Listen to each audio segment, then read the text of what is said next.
Hello students, आज हमारी class 8 की सेकंड लेक्चर है और आज हम लोग डिस्कस करेंगे acceleration. See guys, what is acceleration? It is rate of change in velocity. Velocity किस रेट से चेंज हो रही है उसको हम लोग एक्सेलरेशन कहते हैं। ठीक है, जैसे मान लो आप साइकिल चला रहे हो, आपकी स्पीड है 2 मीटर पर सेकेंड। अभी आपने जो है पैडल पे ज्यादा फोर्स लगाया और आपने अपनी स्पीड कर ली 4 मीटर पर सेकेंड। मतलब अब जितना आप जिस वेलोसिटी से आप पहले मूव कर रहे थे, आपने अपनी वेलोसिटी अब इंक्रीज कर ली। तो मतलब कहेंगे कि आपने अपनी साइकिल को एक्सेलरेट कर लिया, है ना। आपने सुना है ना टर्म एक्सेलरेटर। ठीक है, अगर तुम स्कूटी में एक्सेलरेटर लेते हो स्पीड बढ़ती है ना। कार का एक्सेलरेटर हम लोग किससे, पैर से जब हम लोग पैर से एक्सेलरेटर दबाते हैं तो क्या होता है, हमारी कार की स्पीड बढ़ जाती है ना। तो हमारा ये होता है एक्सेलरेशन, मतलब कि किस रेट से वेलोसिटी बढ़ रही है।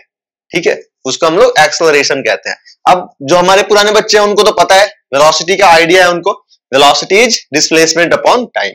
लेकिन जो बच्चे नए हैं उनको मैं थोड़ा समझा देता हूं वेलोसिटी के बारे में। देखो बच्चों, वेलोसिटी हमारा डिस्प्लेसमेंट अपॉन टाइम होता है और डिस्प्लेसमेंट होता है shortest possible path between initial and final position of the object. जैसे मान लो कि यहां पे तुम्हारा घर है, ये पॉइंट ए पे, और आपको जाना है यहां पे। ठीक है, प्लेग्राउंड है कोई, वहां पे जाना है आपको। तो जरूरी नहीं है कि हमारा रास्ता ऐसे हो, है ना। जरूरी नहीं है कि आपका रास्ता ऐसा हो। मान लो कि जो यहां पे जाने का रास्ता है वो इस तरीके से है। ठीक है, अगर आपसे कोई पूछे कि डिस्प्लेसमेंट कितना हुआ, तो डिस्प्लेसमेंट जानने के लिए हमें ये कितना है उससे मतलब नहीं होता। डिस्प्लेसमेंट निकालने के हम लोग क्या करते हैं, सिंपल इनिशियल पोजीशन और फाइनल पोजीशन को मिला देते हैं, है ना। तो ये हो जाता है हमारा बच्चों displacement. This is displacement. Initial और फाइनल पोजीशन को बस ज्वाइन करना होता है स्ट्रेट लाइन में। यहां से यहां तक जाने के लिए, घर से प्लेग्राउंड तक जाने के लिए आपने किस पाथ को फॉलो किया, उससे डिस्प्लेसमेंट को कोई मतलब नहीं है। और जैसा कि आपको पता है, डिस्प्लेसमेंट हमारी एक वेक्टर क्वांटिटी है ना। इसका एक फिक्स डायरेक्शन होता है। जैसे यहाँ पे डिस्प्लेसमेंट की डायरेक्शन क्या हो गई, ये हो गई। अगर तुम यहां से यहां गए हो तो तुम्हारी एवरेज वेलोसिटी की जो डायरेक्शन हो गई, जो वेलोसिटी की डायरेक्शन हो गई, वो भी ये हो गई। अगर तुम इधर से गए, ठीक है ना, और तो हमारा जो है, अगर शुरू में तुम क्या करोगे, पहले तो तुम रेस्ट पे रहोगे, फिर तुम क्या करोगे, अपनी वेलोसिटी बढ़ाओगे, है ना। तभी तो तुम्हारी पहले वेलोसिटी 0 थी, मतलब तुम रेस्ट पे थे। फिर अपनी तुमने वेलोसिटी बढ़ाई, तुमने अपने आप को इस डायरेक्शन में एक्सेलरेशन दिया। तो एक्सेलरेशन की भी यही डायरेक्शन हो गई यहाँ पे, है ना, इस पॉइंट पे। तो हमारा एक्सेलरेशन, वेलोसिटी एंड डिस्प्लेसमेंट, ये तीनों हमारी वेक्टर क्वांटिटी है। एक्सेलरेशन का ये फॉर्मूला याद रखना, एक डेफिनेशन याद रखना। ठीक है, अब इस डेफिनेशन से मैं इसका आपको फॉर्मूला भी लिखवा देता हूं। तो देखो बच्चों, फॉर्मूला क्या होता है इसका।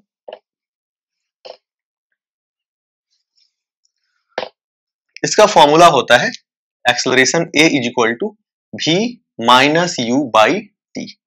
बताया था लास्ट क्लास में आपको, ये V क्या है, ये V है हमारी फाइनल वेलोसिटी। U क्या है बच्चों, इनिशियल वेलोसिटी।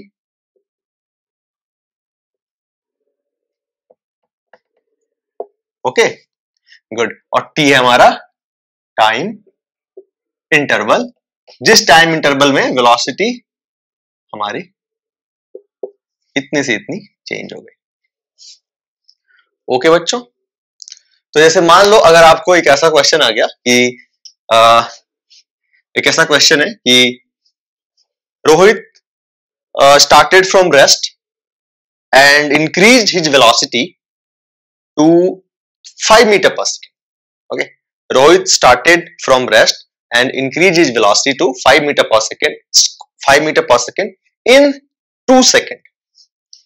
मतलब रोहित started from rest मतलब उसकी, रोहित की इनिशियल वेलोसिटी कितनी हो गई, 0, और रोहित की फाइनल वेलोसिटी कितनी हो गई, 5 मीटर पर सेकेंड।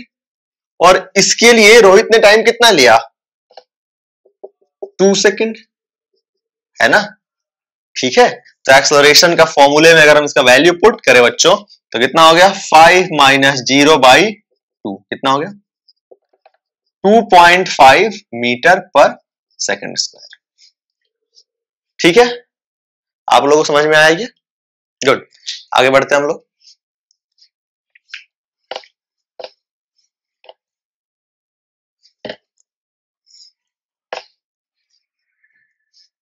अब देखो,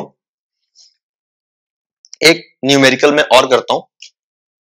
जैसे ऐसा न्यूमेरिकल है कि अभिनीत was moving with a velocity of 10 meter per second. Okay, 10 meter per second. And then he sees a red signal and applies brake. Okay, and comes to rest in 2 seconds या फिर say it 5 seconds. Find out the acceleration of Abhineet. तो देखो बच्चों, Abhineet was moving with a velocity of 10 meter per second and he comes to rest in okay, he comes to rest। इसका मतलब क्या है कि वो जो है रेस्ट पे आ गया, रुक गया।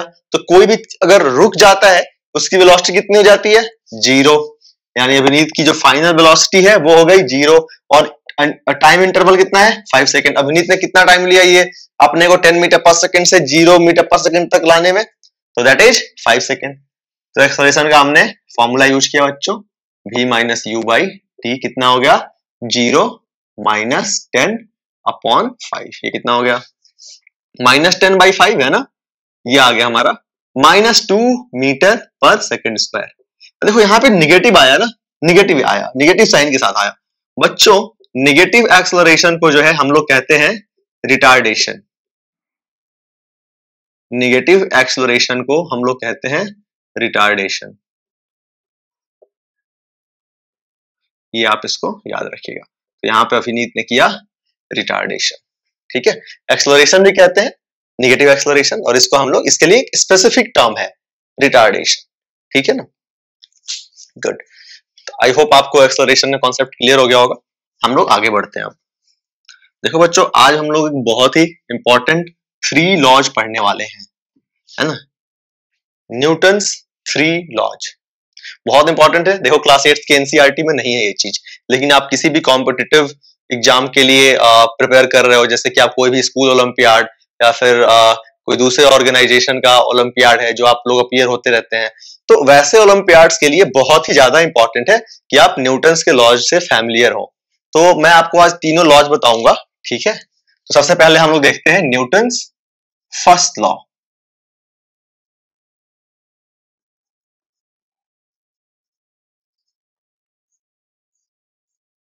न्यूटन्स फर्स्ट लॉ, ठीक है बच्चों। तो न्यूटन्स फर्स्ट लॉ क्या कहता है? An object at rest will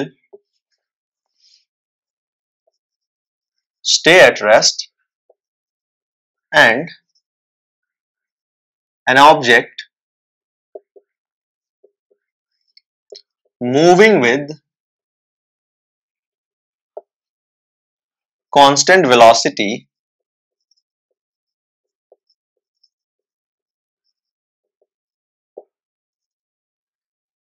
will keep moving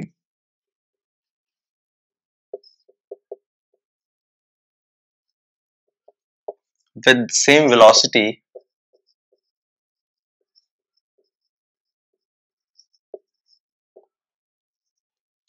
unless an external force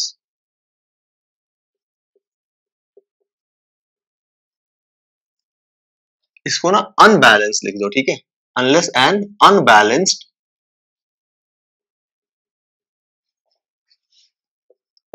external force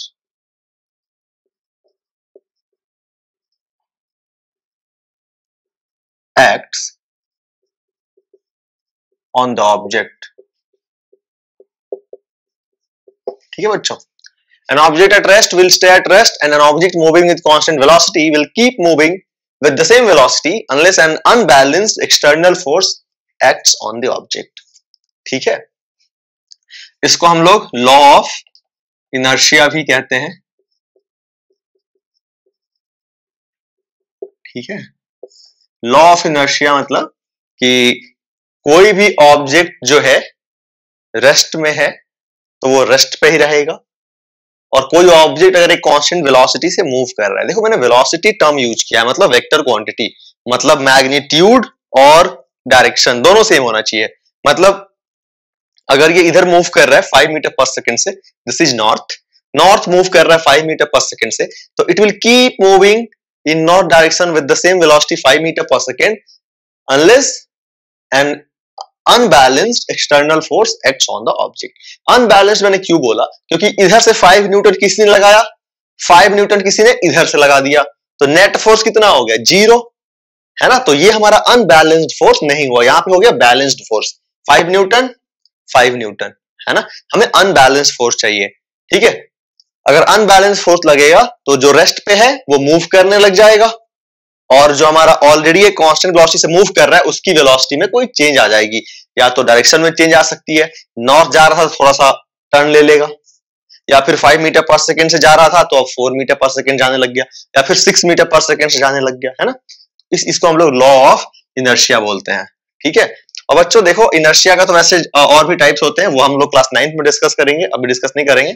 तो अब देखो जिस ऑब्जेक्ट का मास जितना ज्यादा होता है उसको हमें मूव कराने के लिए उतना ही ज्यादा फोर्स लगाना पड़ेगा, है ना, ठीक है। अगर कोई ऑब्जेक्ट मूव कर रहा है 5 मीटर पर सेकंड से, 1 kg का है, उसको तुम्हें रोकना है, तुम्हें क्या करना पड़ेगा, कम फोर्स लगाना पड़ेगा। लेकिन अगर एक ऑब्जेक्ट है 10 kg का और वो मूव कर रहा है 5 मीटर पर सेकंड से, उसको तुम्हें रोकना है, तो जितना पहले तुमने फोर्स लगाया उससे अब ज्यादा फोर्स लगाना पड़ेगा ना। तो जितना ज्यादा मास होता है उतनी ही ज्यादा इनर्शिया होती है, ठीक है। तो ये हो गया हमारा बच्चों न्यूटन्स का पहला लॉ। डिस्कस करते हैं न्यूटन्स सेकेंड लॉ। यहां पे मैं आपसे पूछ रहा हूं कि आप मुझे बताओ मोमेंटम, मैंने आपको लास्ट क्लास में पढ़ाया था, मोमेंटम का फॉर्मूला क्या था बच्चों, बोलो। मोमेंटम था हमारा P is equal to mass into velocity. Momentum को P से डिनोट करते थे और वो था मास इंटू वेलोसिटी, है ना। P एक वेक्टर क्वांटिटी है ना, पढ़ाया था मैंने आपको, P vector is equal to mass into velocity vector, ठीक है बच्चों। तो न्यूटन सेकेंड लॉ में इसका काम है, इसलिए मैंने आपको रिकॉल करा दिया। तो देखो न्यूटन सेकेंड लॉ क्या होता है। न्यूटन सेकेंड लॉ कहता है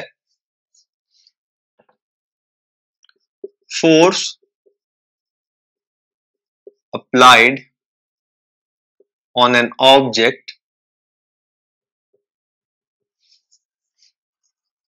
is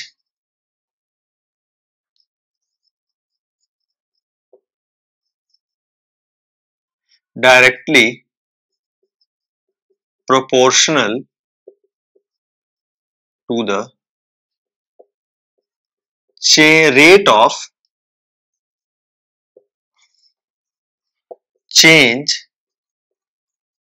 rate of change of momentum of the object, ठीक है बच्चों। Force applied on an object is directly proportional to the rate of change of momentum of the object, too much of, ठीक है। इसको अब मैं आपको एक्सप्लेन करता हूं।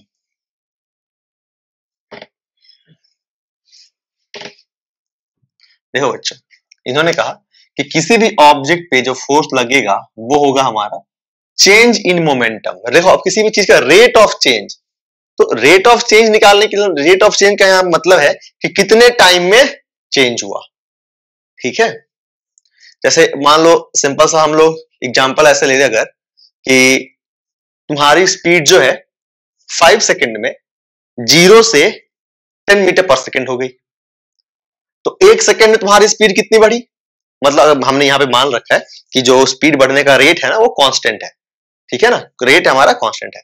तो 0 से 10 मीटर पर सेकंड हो गई 5 सेकंड में, तो 1 सेकंड में कितनी हो गई, तो 10 माइनस 0/5। मतलब तुमने क्या किया कि जो चेंज था उसको टाइम से तुमने डिवाइड कर दिया, ऐसे ही हमने एक्सेलरेशन निकाला था। तो यहां पे हम वही करेंगे कि जो मोमेंटम में जो चेंज होगा ना उसको टाइम से डिवाइड कर देंगे तो हमें रेट मिल जाएगा, ठीक है। जैसे हम लोग क्रिकेट में रन रेट निकालते हैं ना, रन रेट, ठीक है। तो हम लोग कैसे करते हैं कि जितना रन हुआ उसको ओवर से डिवाइड कर देते हैं, एक ओवर में मान लो 20 रन, है ना, और टोटल हमारे 10 ओवर में जो रन हो गए दैट इज 100। 10 ओवर्स में 100 रन बना दिए। ठीक है, तो अब तुमसे पूछा जाए कि बताओ रन रेट बताओ इंडिया की क्या चल रही है। शिखर धवन और विराट कोहली ने मिलकर जो है मान लो 100 रन बना दिए 10 ओवर्स में, ऐसा हो गया। तो अब पूछा गया बताइए कि रन रेट क्या है, तो आप क्या करोगे, टोटल रन को ओवर से डिवाइड कर दोगे, यही करोगे ना आप, तो रन रेट निकल जाएगा आपका। आप बोलोगे कि 10 रन पर ओवर चल रहा है इंडिया का रन रेट। अच्छा हुआ अगर T20 है तो, है ना, वनडे हुआ तो फिर बहुत अच्छा हो गया ये तो। ओके, तो यहां पे हमारा यही है, क्या किया हमने, जो चेंज है उसको, तो चेंज इन मोमेंटम क्या हुआ बच्चों, final momentum minus initial momentum upon, इसको टाइम से डिवाइड जैसे ही करेंगे हम लोग, यहाँ पे टी क्या है, टाइम, टाइम जैसे ही डिवाइड करेंगे हमें मिल जाएगा, ये हो गया हमारा बच्चों rate of change in momentum. ठीक है, देखो जब भी हम लोग इसको रिप्लेस करते हैं, यहां चलो मैं करता हूं, जब भी हम लोग इसको रिप्लेस करते हैं इक्वल टू से ना, तो हम लोग क्या करते हैं, कांस्टेंट से मल्टीप्लाई करते हैं। तो लो यहाँ पे कांस्टेंट से मल्टीप्लाई कर दिया। ठीक है, अब यहाँ पे जब भी याद रखना इस चीज को, जब भी इसको तुम इससे रिप्लेस करोगे कांस्टेंट से मल्टीप्लाई करोगे, पीएफ फाइनल मोमेंटम, देखो अब ऑब्जेक्ट का मास तो चेंज होगा नहीं, है ना, ऐसा तो नहीं होगा कि दक्ष जब रेस्ट पे था तो उसकी मास थी 10 kg और सॉरी ऑब्वियसली 10 kg नहीं 40 kg मान लो, और जब वो मूव करने लग गया 20 मीटर पर सेकेंड से, तो उसकी जो मास हो गई वो घट के 30 kg हो गई, ऐसा तो नहीं होगा। 40 kg मास हमारा कांस्टेंट रहता है ना। चेंज क्या होता है बच्चों, वेलोसिटी। तो फाइनल वेलोसिटी को मैंने किससे नोट किया था, भी से, तो यहां मैं लिखूंगा भी, और यहां लिखूंगा मैं इनिशियल के लिखूंगा बच्चों मैं यू। ठीक है ना, और इसको टाइम से डिवाइड कर दो टी। ठीक है, कितना आ गया, F इज इक्वल टू, ये तो बच्चों K का जो वैल्यू होता है ना वो हमारा 1 होता है, K का वैल्यू हमारा 1 होता है, ऑब्जर्व वैल्यू है ये, तो हमारा यहाँ पे M को आप कांस्टेंट ले लीजिए, K 1 हो गया, अंदर क्या बच गया बच्चों, V minus U by T, V minus U by T. अभी हमने डिस्कस किया इसका फॉर्मूला है, किसका फॉर्मूला है बताओ, ये फॉर्मूला हमारा A का, तो यहां से हमारा जो है कितना आ गया, F is equal to M V minus U by T, ये आ गया हमारा F is equal to MA। ठीक है, ये बहुत इंपॉर्टेंट फॉर्मूला है, F is equal to MA। देखो ये हमारा एक वेक्टर क्वांटिटी है, वेक्टर क्वांटिटी के ऊपर हम लोग एरो देते हैं, हमारा ये भी एक फोर्स भी एक वेक्टर क्वांटिटी बताया था ना आपको, तो हमारा ये हो जाएगा formula, F vector is equal to MA vector. ठीक है स्टूडेंट्स, ये हो गया हमारा न्यूटन्स का सेकेंड लॉ और साथ ही derivation of expression for force, F vector is equal to MA vector. तो ये हमारा हो गया F is equal to MA का डेरिवेशन। करते हैं कुछ न्यूमेरिकल्स इस पे। अब मान लो कि ऐसा हुआ कि यहां पे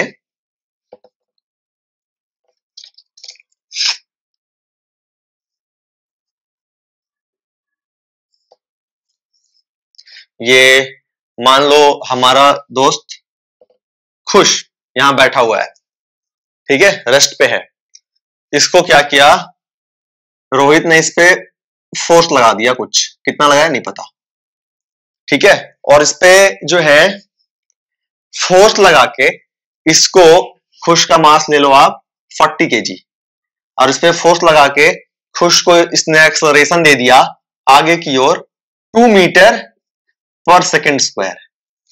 ठीक है, तो बताओ इस पे रोहित ने कितना फोर्स लगाया।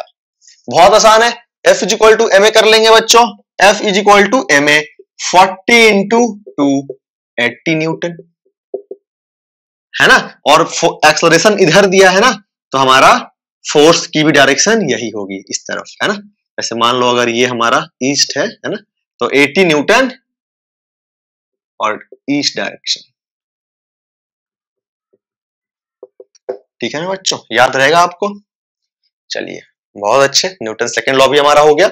लास्ट लॉ जो है न्यूटन का थर्ड लॉ, वो डिस्कस करते हैं। बहुत बच्चों को I think already Newton law हमेशा पता होता है बच्चों को, ठीक है। थर्ड लॉ, तो देखो Newton third law,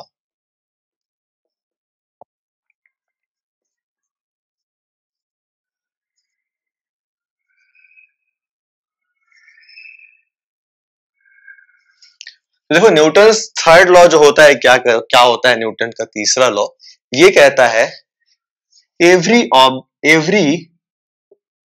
action has equal and opposite reaction. Every action has, देखो हैज मिस हो गया, every action has equal and opposite reaction. ठीक है बच्चों, समझाता हूं मैं आपको। जैसे मान लो कि यहां पे एक बैट्समैन है ना,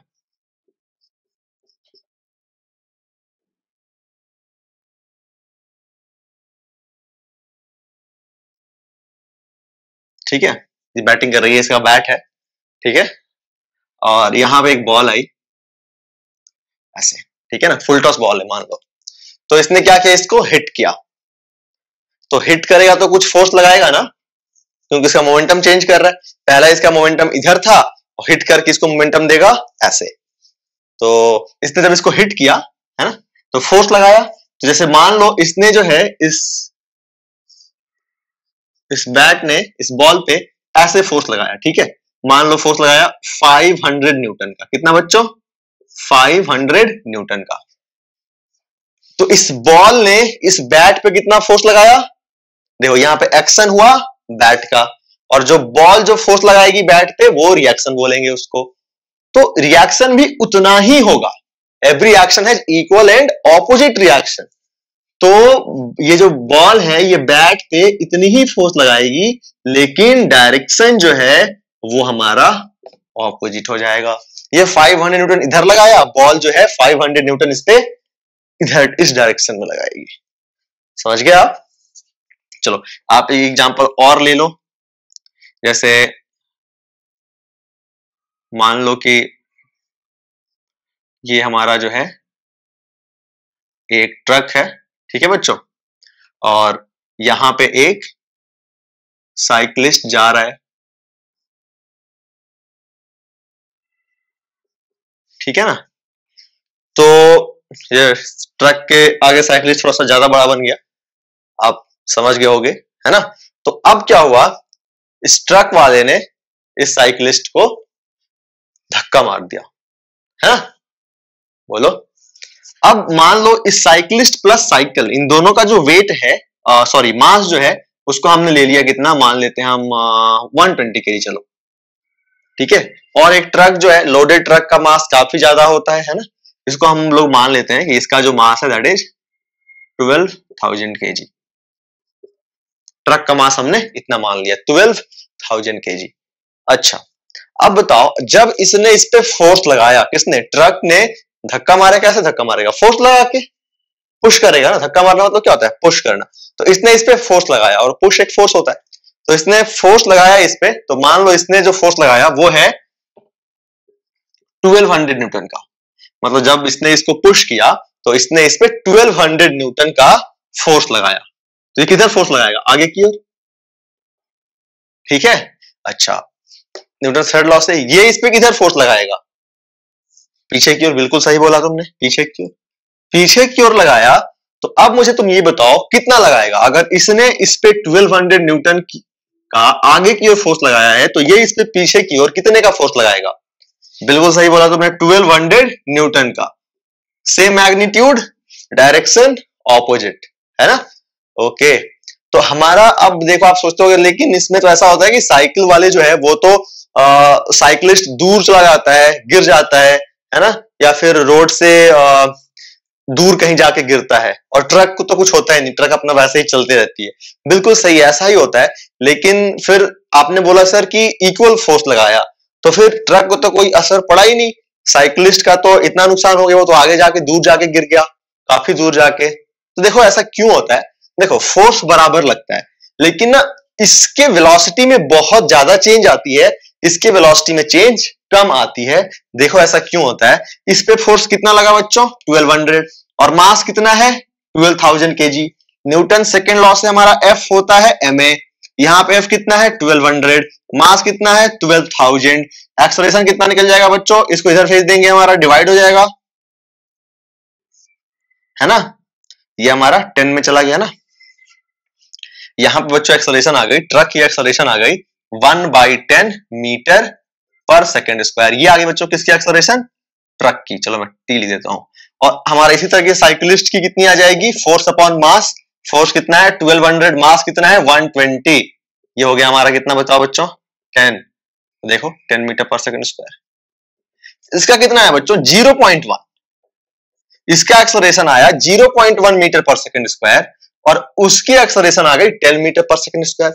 मतलब इसका जो एक्सेलरेशन है काफी कम चेंज हुआ, मतलब काफी कम इसको एक्सेलरेशन मिला। तो मतलब ये अपनी जो इसकी वेलोसिटी अगर मान लो कि 10 मीटर पर सेकेंड थी या फिर 20 मीटर पर सेकेंड थी, तो इसमें मात्र इसकी वेलोसिटी हो जाएगी 19.9 और इस नेक्स्ट सेकेंड, और इसकी वेलोसिटी अगर थी मान लो 10 मीटर पर सेकेंड से, तो जब इसके साथ इसका एक्सीडेंट होगा तो ये एक्सीडेंट के बाद मूव करने लग जाएगा 20 मीटर पर सेकेंड से। देख रहे हो 10 मीटर पर सेकेंड का जो है इंक्रीमेंट हो गया उसकी स्पीड पे। तो अब वो जो लगा साइकिल पे, तो अब साइकिल जो है इतनी सडन, इतना राइड जो है स्पीड में हैंडल नहीं कर पाया, और जनरली क्या होता है साइकिल वहीं रह जाती है और साइकिलिस्ट दूर जाके गिर जाता है। ठीक है, तो आई होप आपको ये एग्जाम्पल और ये इन दोनों पे कैसे फोर्स लग रहा है वो समझ में आया, एक्सेलरेशन में किस तरीके से चेंज हुआ ये भी आपको समझ में आया। ठीक है, तो आज की क्लास में बस इतना ही, मिलते हैं अगले लेक्चर में, और हम लोग अगले लेक्चर में प्रेशर डिस्कस करेंगे।